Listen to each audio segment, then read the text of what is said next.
My name is Kim Tamaska, and today we're going to be talking about developing team cohesion in professional populations. So let's get started. I started with a quote here that says, "Talent wins games, but teamwork and intelligence win championships." And that'll probably make more sense later on as we go through the lecture. But of course, that was a quote by Michael Jordan, and he's obviously one of the most well-known and successful basketball players of all time, and so were the Chicago Bulls. Okay, so quickly to preview, we're going to go over defining cohesion, why cohesion in a group is important, stages of group development, cohesion factors and outcomes, how organizations as a whole impact cohesion within groups, team development, functional teams, dysfunctional teams, team cohesion pitfalls, and improving team cohesiveness. So team cohesion, what I did here was I broke down a couple definitions. I'm talking about what cohesion is separately, which is it acts as glue that binds and bonds individuals to a group identity and cause. And what we're focused on more so today is team cohesion. And team cohesion is the degree to which individual members want to contribute to the group's ability to continue as a functioning working unit. So that can almost be what they're saying here is defined in a numeric value. So you have two different types of cohesion. There's task cohesion, and that refers to the degree to which members of a group work together to achieve common goals. For example, to win a specific game. And I put a little picture here as a reminder. This is when we work together as a group to achieve something versus like a goal within the group that the company has. And then we have social cohesion, and that's how well the members of the team actually get along together, perhaps even outside of work, or how they like each other more on a personal basis. And that's why I put this little group here of people having coffee together, enjoying themselves. Okay, so when you have cohesion within a team, there are many benefits to this, and that's why we're even talking about this today. It can improve and increase communication. It can increase creativity, increase efficiency as far as overall production. And those members who might be more of perhaps team leaders or your sort of powerhouses on the team can sometimes pick up slack where it's needed from other members that might be sliding back a little bit in one area, and vice versa, because everyone has their strengths and weaknesses. So those individuals who have strengths in one area can pick up in areas where perhaps someone else is needing some improvement or needs a little bit of help. And this is ideally to improve overall performance results. I put in Karen's model of group cohesion, and although there's a lot of information written here, I put it on here because it's important to see how all of these different factors actually contribute to cohesion. Because you have your environmental factors. That is typically the organizational setup, right? And then you have your leadership factors. That could be in this type of situation, some sort of a manager. Then I'm going to go over to the left and talk about, okay, so we have our personal factors. This is what we're doing as individuals in the workspace. Where are we at, and what are our own personal goals? And then we talk about team factors. What are we doing as a team to produce these goals? And they all of these individual factors lead to how cohesive or not cohesive the group is. And then after that, we have our own individual outcomes and our group outcomes. And so what we're focusing on here are our group outcomes primarily. assuming that our individual outcomes are already in place. I wanted to write this one in here, organizational impact, because it's really important to understand how the setup of the organization actually impacts how cohesive the group is and how management really has an impact on cohesion as well. So, organizational climate induces organizational culture, and that is the collective identity. And this is important because once we assume a collective identity, and we are more able to identify with one another, and that leads into the next one, which is organizational identity, which is the mission of the organization, where we have a sense of a shared purpose. So, what is our mission? And the last one is corporate or organizational governance induces organizational performance and successful groups. And this one is more about structured patterns of communication. How are we communicating with each other in order to accomplish these goals? And the next portion I'm going to talk about is Tuckman's stages of group development. And here we have the forming, storming, norming, performing, and adjourning of the group. This is important in cohesion because let's just start with the forming aspect. It talks about the formation of the group, and this is where we establish certain formalities and getting acquainted with each other, getting to know one another. Storming, members start to communicate their feelings but still view themselves as individuals rather than part of the team. They resist control by group leaders and show hostility. So at this phase of the development, this is where perhaps some of our liabilities come to the forefront. And this is a great opportunity to work on putting things out on the table, work on our communication, what's working, what isn't working, what are we getting frustrated with, what are we happy with. And then you can get to that norming phase where people feel a part of the team and they realize that they can achieve work if they accept other viewpoints. Then we move on to the higher performance part, and the team works in an open and trusting atmosphere where flexibility is the key and hierarchy is of little importance.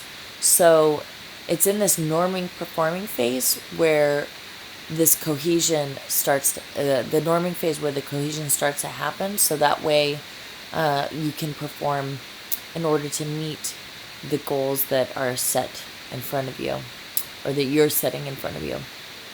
And then the last part is the adjourning part, where I'm actually going to switch to the next slide for this part, because this part was added a little bit later on.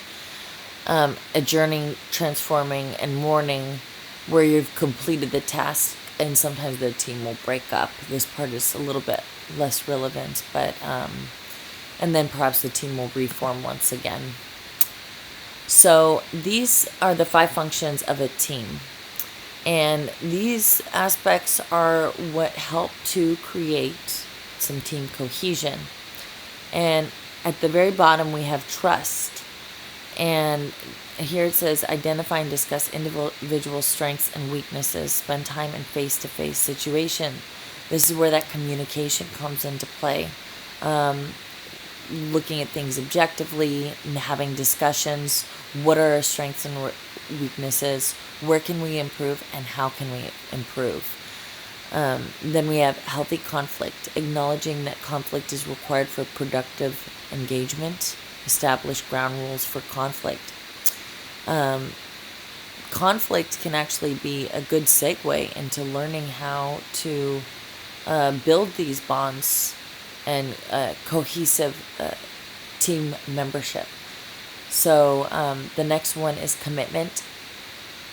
And this is important because this goes back to how it goes back to the culture of the company and what our primary mission is. to the company or the group objective as a whole. So review commitments at the end of every meeting. Use "I can live with it." It's just a phrase they threw in there. But having that commitment towards the group goal builds that the cohesiveness that we're looking for, and it also helps to build trust with one another to know that, okay, you're in it, so am I too. Accountability explicitly communicates goals. Compare performance to goals frequently. Are you suiting up and showing up and following through on what it is that you said you were going to do? Are you communicating about what it is that you're going to do? Are you being a team player? At the very top of the pyramid, is keeping focused on tangible group goals and reward on collective success. That typically intrinsic reward of, okay, we've accomplished our goals. We've accomplished what it is we're looking for. And usually, extrinsic goals are also part of that. And I wanted to mention this part because these are the 5 dysfunctions of a team. And this is where you're going to see less cohesiveness. If you're experiencing an absence of trust between team members, and there's a fear of conflict, you don't want to communicate with people on what it is that is either bothering you and whatnot. If there's a lack of commitment on your part or someone else on the team or multiple people on the team, if you're not being accountable to your commitments, and you're not staying focused on your results, these are all aspects that are going to contribute to lack of cohesion within the group. It kind of reminds me of the Chicago Bulls too, because all of these things, that quote by Michael Jordan at the beginning, because all these things, you can guarantee all the players on that particular team had all of these things into place. There was not a lack of one of these aspects to become winners. Team cohesion pitfalls. And this part's kind of interesting because sometimes you might wonder, well, how could there be any pitfalls to team cohesion? And these can come into play if you have either, if you're with a corporation that does not have a mission set up in which the entire team is behind that, or you have management that isn't entirely behind that, and so you get a manager who's perhaps loyal to the employees but not loyal to the objectives and ideas of the mission of the company, things like that. And also the individual has to take ownership of this as well. If there are things like social loafing occurring, group conformity, group think, things like that, or social loafing will typically cause a little less creativity and innovation. But less creativity and innovation can actually arise too from the individual. Sometimes people feel less creative when they're having to work in a group. And that's when it's important to understand, okay, I need to work alone and then come together as a group with my ideas. And then also you might have domination on the part of one person. And sometimes a lot of people will become stagnant. If they're socially loafing, for example, there's going to be stagnation within the progression of reaching these goals. And so I put this picture here. It's kind of the blind leading the blind sort of a thing. And that sort of encompasses, well, we're all together as a group, but we don't know where we're going, or we're slacking off, okay? Because, and that's where that sort of group think comes into play. It's like, with one person on the bandwagon going into a negative direction, and then everyone else follows. Because they're cohesive, but they're not cohesive in a positive direction. Improving cohesion. So there's things to do on part of management to improve cohesion. And one of those things is you can encourage group identity and cultural development within the group. You can set challenging group goals that are in line with the company's mission. identify the importance and significance of each individual's role, and help the individual as well as the group to develop. And that's a really important part of the group cohesion, is actually helping each individual identify where their strengths are, what they're going to be helping to contribute to the group. And so that way they feel like they have a purpose within the group, and they know that they have something to they have something to contribute. So when they go to the group, it's very enriching, and it gives a strong sense of self-worth and self-efficacy. They help others stay engaged in understanding the current climate and dynamics of the group. So they're continuing to, a good manager will continue to stay engaged in this and understand if there are any conflicts occurring, or if there are any pitfalls that have come up, or any challenges that have come up where they need additional assistance within the group in order to accomplish their goals. And good managers will also communicate giving and receiving feedback, and practice team building exercises. So that can be anything from, playing a game of basketball together on their breaks, or it could be another team building exercise that specifically pertains to working on problems, or thinking of creative brainstorming ideas for any new innovative projects coming up for the company. And improving cohesion for team members, it's really, really important for each individual, even though one might not be the manager, to take the role of getting to know all your teammates and understanding them and getting to know them. That's where that real connection occurs, that sort of pathos between you and your teammates, where you get to know each other on maybe a little bit more of an emotional level too, and get to understand them, what motivates them, what drives them, what makes them happy, what frustrates them. And it's good to avoid isolating, or the exact opposite, forming cliques and favoritism with certain people. And it's important to seek to understand your teammates' roles. What are they going to be doing, and what are you going to be doing, and what can you do to help contribute to their success, and vice versa. It's important to ask for feedback to continue to progress forward, and help other teammates when possible.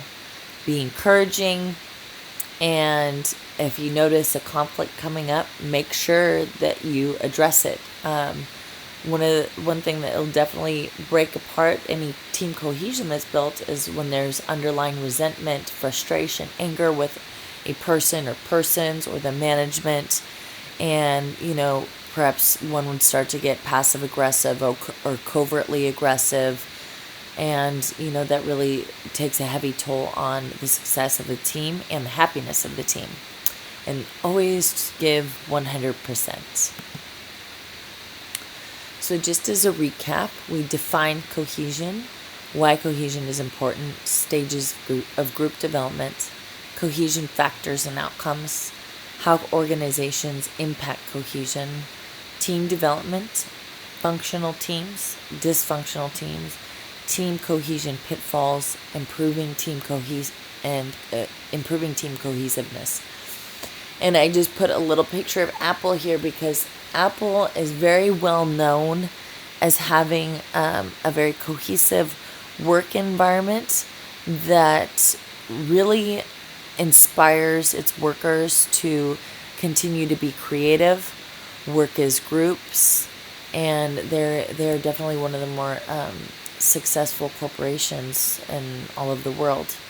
So they're a good team to follow. That's it. Thanks a lot.